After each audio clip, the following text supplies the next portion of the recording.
The Bihar teachers stream में करके मेरी मोबाइल मेरी शिक्षा में आपका स्वागत है। मेरा नाम धीरेन्द्र कुमार। इस वीडियो में हम जानेंगे क्लास 10th के फिजिक्स का फर्स्ट चैप्टर, जिसका नाम है प्रकाश का परावर्तन। अगर इंग्लिश में कहे तो कहेंगे रिफ्लेक्शन ऑफ लाइट। तो पहले हम प्रकाश के बारे में जानेंगे। तो कहा जाएगा प्रकाश एक प्रकार का ऊर्जा होता है जिसकी सहायता से हम किसी वस्तु को देख पाते हैं। जैसे अगर हमें किसी वस्तु को देखना है, इस वस्तु को, तो प्रकाश की किरणें यहाँ से टकरा कर और हमारे आंखों पे पड़ेगी, तब जाकर हम इस वस्तु को देख सकते हैं। तो कहेंगे प्रकाश एक प्रकार का ऊर्जा है जिसकी सहायता से हम किसी वस्तु को देख पाते हैं। अब हम जानेंगे किरण, इंग्लिश में कहेंगे रे। तो कहा जाएगा कि प्रकाश सीधी रेखा में चलती है, इसे कहेंगे प्रकाश का किरण। प्रकाश हमेशा सीधी रेखा में गमन करती है, जिसे कहते हैं किरण। और बहुत सारे किरणों के समूह को कहेंगे किरण पुंज। बहुत सारे किरणों के समूह को किरण पुंज। किरण पुंज होंगे 3 प्रकार के। पहला होगा समांतर किरण पुंज,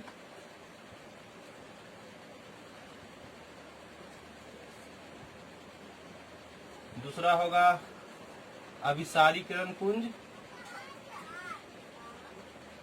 और तीसरा होगा अपसारी किरण पुंज। अपसारी किरण पुंज। तो किरण पुंज 3 प्रकार के होंगे, समांतर किरण पुंज, अभिसारी किरण पुंज और अपसारी किरण पुंज। समांतर किरण पुंज की बात करें तो प्रकाश की किरणें एक दूसरे के अगर समांतर हो, इसे कहेंगे समांतर किरण पुंज। अभिसारी किरण पुंज की बात करें तो जब बहुत सारी प्रकाश किरणें एक बिंदु पर आकर के मिलेगी, उसे कहेंगे अभिसारी किरण पुंज। और अपसारी किरण पुंज की बात करें तो ऐसा प्रकाश किरण जब प्रकाश किरण एक बिंदु से चलकर विभिन्न दिशाओं में फैल जाएगी, उसे कहेंगे अपसारी किरण पुंज। तो समांतर किरण पुंज में प्रकाश की किरणें एक दूसरे के समांतर होगी। अभिसारी किरण पुंज में प्रकाश की किरणें एक बिंदु पर आकर के मिल जाएगी, और अभिसारी किरण पुंज में प्रकाश की किरणें एक बिंदु से चलकर विभिन्न दिशाओं में फैल जाएगी। अब हम जानेंगे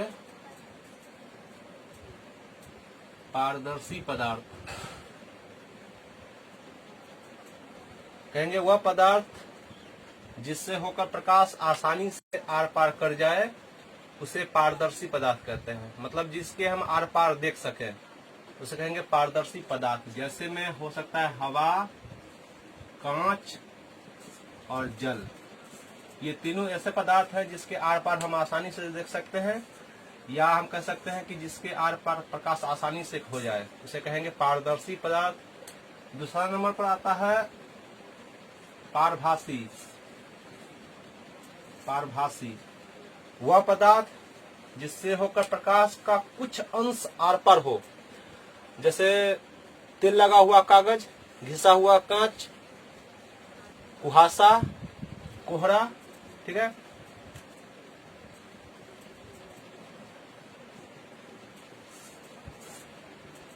कुहासा, धुआं, ये सब ऐसे पदार्थ हैं जिससे होकर प्रकाश का कुछ अंश ही आर पार होगा, उसे कहेंगे पारभासी पदार्थ। मतलब हल्का हल्का आर पार दिखाई देगा। तीसरा नंबर पर आता है अपारदर्शी।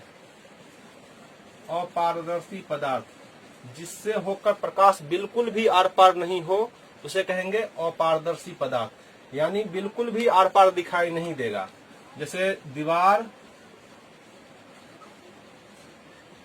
लकड़ी, लोहा, ये सब ऐसे पदार्थ हैं जिससे आर पार बिल्कुल भी दिखाई नहीं देता है, उसे कहेंगे अपारदर्शी पदार्थ, जिससे होकर प्रकाश बिल्कुल भी आर पार नहीं होगा। अब हम जानेंगे प्रदीप्त वस्तु।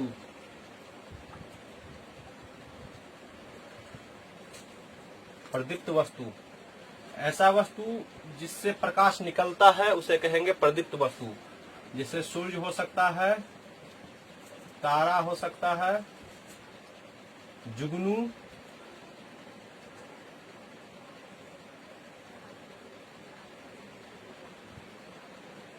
टॉर्च हो सकता है, ट्यूबलाइट हो सकता है, जिससे प्रकाश निकलता है उसे कहेंगे प्रदीप्त वस्तु। अगर हम बात करें अप्रदीप्त वस्तु की, अप्रदीप्त वस्तु जिससे प्रकाश नहीं निकलता है, जैसे लोहा हो सकता है, किताब हो सकता है, दीवार हो सकता है, इससे प्रकाश नहीं निकलती है, इसे कहेंगे अप्रदीप्त वस्तु। चांद भी होगा अप्रदीप्त वस्तु, क्योंकि चांद में भी कोई प्रकाश नहीं होता है। चांद का प्रकाश जो हम देखते हैं रात में, वो एक्चुअली सूरज का परावर्तित प्रकाश है, तो चांद का कोई अपना प्रकाश नहीं होता है, तो चांद भी अप्रदीप्त वस्तु है। अब हम जानेंगे प्रकाश के परावर्तन के बारे में। प्रकाश का परावर्तन तो कहा जाएगा कि जब कोई प्रकाश किरण किसी सतह से टकराकर लौटती है, जब कोई प्रकाश की किरण किसी सतह से, किसी वस्तु के सतह से टकराकर लौटती है, इस घटना को प्रकाश का परावर्तन कहते हैं। जैसे मान लीजिए ये कोई सतह है और प्रकाश की किरण यहाँ से तिरछा करके ऐसे आई और यहाँ से टकराकर वापस लौटी।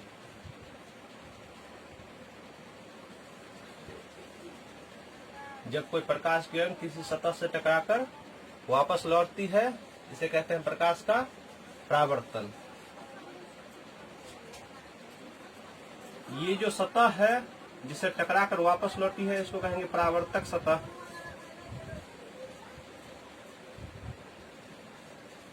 और ये जो प्रकाश किरण आती है, आने वाली प्रकाश किरण को बोलते हैं आपतित किरण, और टकराकर लौटने वाली किरण को कहेंगे परावर्तित किरण।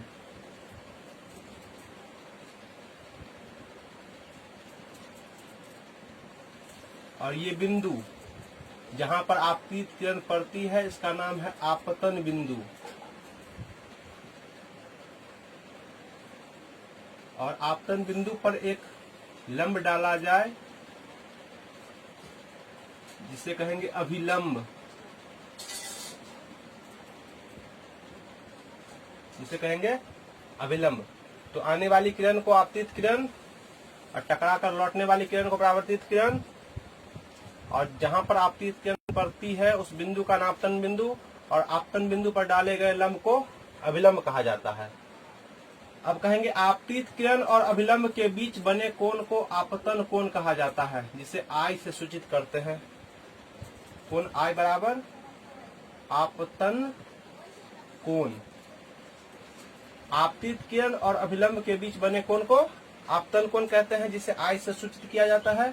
और परावर्तित किरण और अभिलंब के बीच बने कोण को परावर्तन कोण कहते हैं, जिसे आर से सूचित किया जाता है।